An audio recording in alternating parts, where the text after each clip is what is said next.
Alors, bienvenue dans ce tutoriel. Alors, je pensais que je pouvais faire un tutoriel un peu bien dosé à propos des murs, les murs B à bas. Je suis en train de feuilleter cette conversation et puis je me suis rendu compte que peut-être que je pourrais apporter un peu d'assistance dans la compréhension de comment les murs dans FreeCAD fonctionnent, au moins ce que je sais. Donc là, je vais commencer FreeCAD et puis on va aller dans Architecture.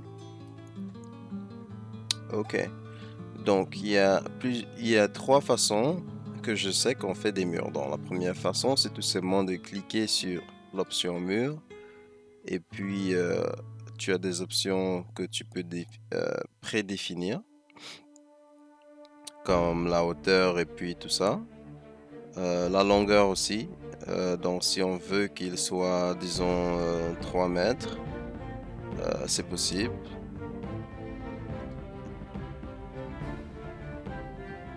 Bon, donc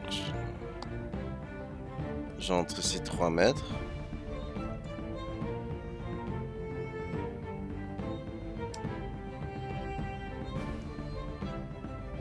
Et j'appuie Enter jusqu'à ce que ça valide l'option.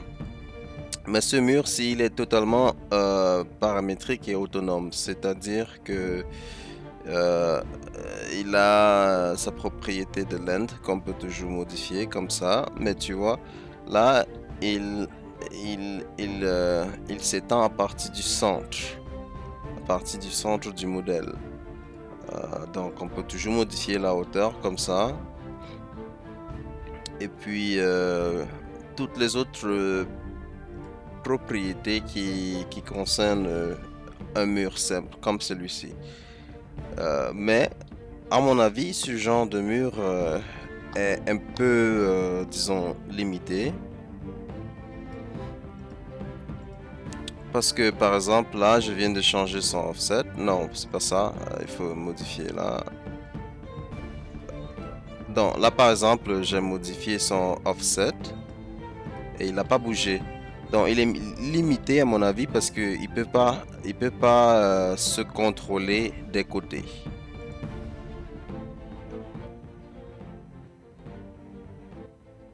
Je baisse un peu le volume.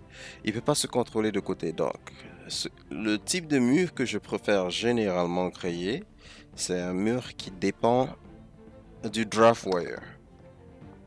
Donc, que ce soit ce draft wire ou bien que ce soit celui qui se trouve dans le draft workbench, il faut seulement qu'il dépende d'une ligne que tu peux contrôler. Parce que là, la ligne, là, j'ai toutes les propriétés de la ligne que je veux, c'est-à-dire que je peux contrôler euh, la longueur de la ligne comme ça, et puis je peux contrôler euh, d'autres paramètres, disons là où elle commence et là où elle finit.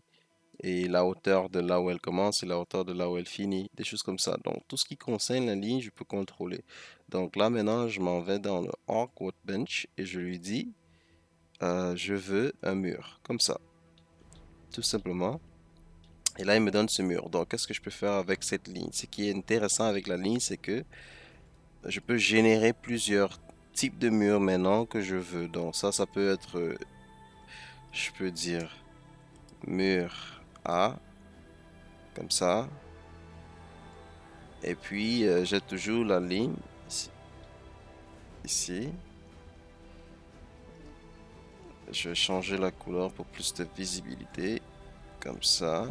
Et un peu son épaisseur, comme ça. Donc, j'ai toujours cette ligne. Et ce qui est là, c'est que là maintenant, le mur, il reconnaît la propriété du offset. Donc, je peux le bouger. Je peux d'abord lui dire, je veux qu'il s'aligne vers le côté droit, comme ça. Bien sûr, il y a toujours le côté gauche. Et c'est ça qui est intéressant. Donc là maintenant, avec ça, en fonction de la direction, je peux lui dire, je veux qu'il offset d'une certaine valeur. Comme ça, tout simplement. Donc si je change son alignement, comme ça, je lui dis côté gauche, et voilà, il s'aligne du côté gauche. Ce qui fait que je peux avoir une ligne comme ça, et je lui dis, donne-moi un autre mur, comme ça, et je lui dis, aligne-toi du côté droit, comme ça, montre-moi la ligne qui te gouverne, comme ça, et puis je l'ai offset de combien celui-là? 2 mètres. Celui-ci, je vais aussi l'offset de 2 mètres ou 3 mètres peut-être, comme ça. Donc là, j'ai un mur. Et, et là, ce qui est là maintenant, c'est que là, ces murs-ci, je ne peux pas contrôler leur propriété de longueur, length, ici, parce que ils sont attachés à la propriété de longueur de la ligne. Donc si je veux, je change ça. Ah, mais ça marche. Donc c'est attaché, c'est attaché. Donc, ou bien là, je peux tout simplement venir prendre la ligne et rétrécir. Donc, c'est bien ça. Si ça marchait pas avant, mais maintenant ça marche, donc je suis content. Euh, donc là, c'est comme ça. Et puis maintenant, ce que je peux faire, c'est que je peux toujours prendre cette ligne-ci et je peux lui dire, donne-moi un autre mur, par exemple, comme ça. Montre-moi ma ligne. Comme ça, ce mur-ci, je peux lui donner, je peux maintenant travailler dans les autres propriétés de ce mur, hormis la longueur, parce que la longueur concerne la ligne. Donc là, je peux lui dire, ben, là, je veux maintenant que tu te places à une hauteur. Donc, je vais dans son placement, je le positionne dans la direction Z, qui est la direction en hauteur.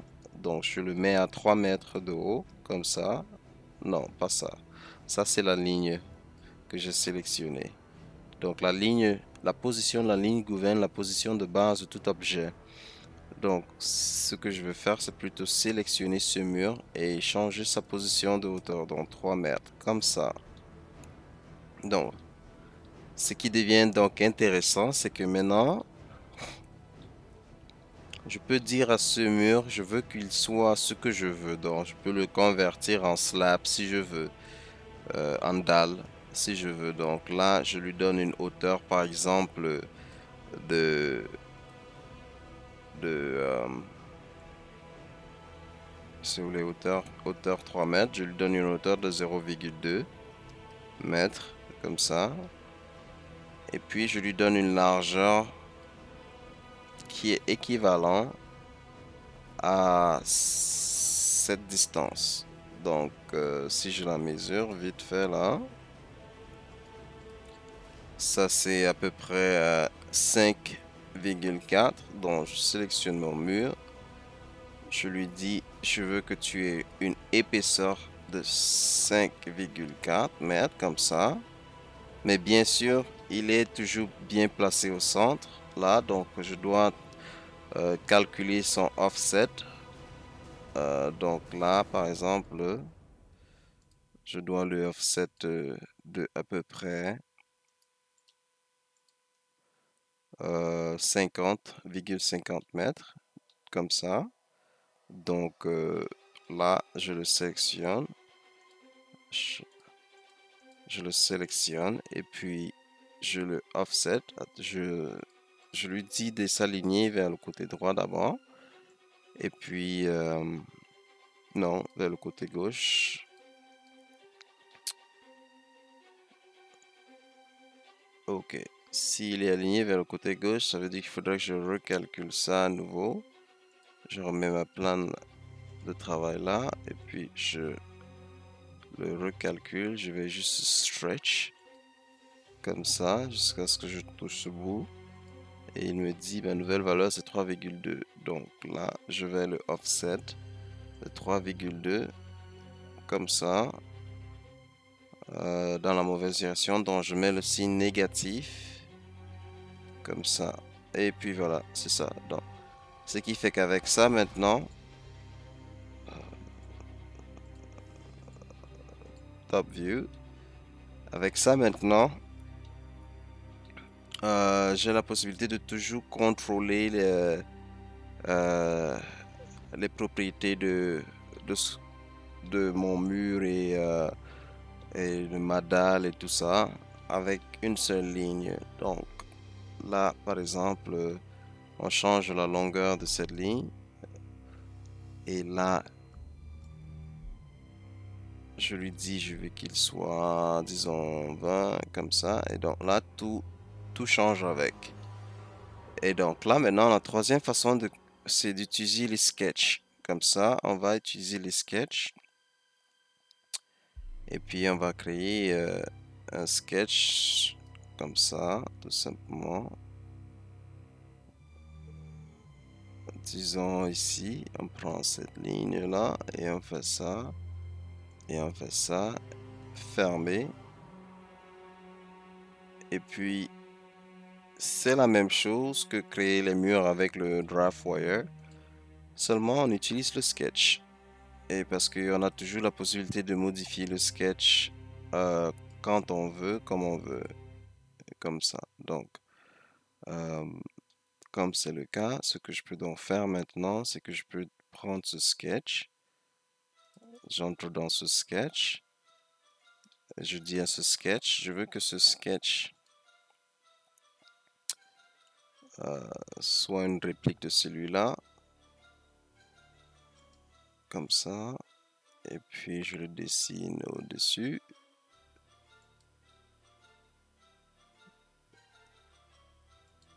Comme ça. Et puis j'ajoute d'autres éléments comme ça et comme ça.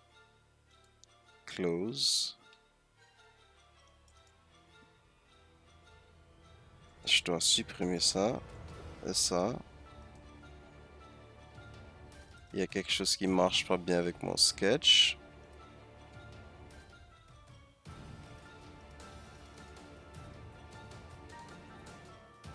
Ah, le mur qui dépend de lui.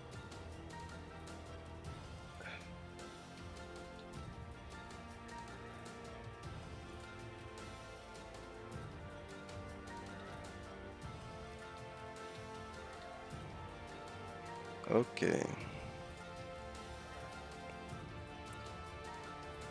Qu'est-ce qui se passe ici? Bon, c'est pas grave. Je vais recommencer un nouveau sketch. Je supprime tout ça. Delete. Delete, delete. Delete, delete. Ok. Je refais un nouveau sketch. Juste un sketch. Comme ça. Et puis fermer. Comme ça. Donc voilà mon sketch. Donc ce qui est donc intéressant maintenant, c'est que je peux sélectionner mes trois murs comme ça. Et tout ce que je fais, c'est que je viens là dans cette des propriétés data. Et là où ça dit base, là où la base c'est la ligne. Là je vais changer la base et je vais lui dire d'être juste le sketch. Et puis on va voir ce que ça donne. Et voilà. Donc là, c'est ça qui est intéressant quand on veut utiliser les sketchs. Donc une fois qu'on a établi euh, ce, euh, les propriétés du modèle qu'on veut faire. Là maintenant, donner des sketchs paramétriques sont très intéressants parce que là, on peut maintenant avoir beaucoup de contrôle avec ce qu'on veut faire.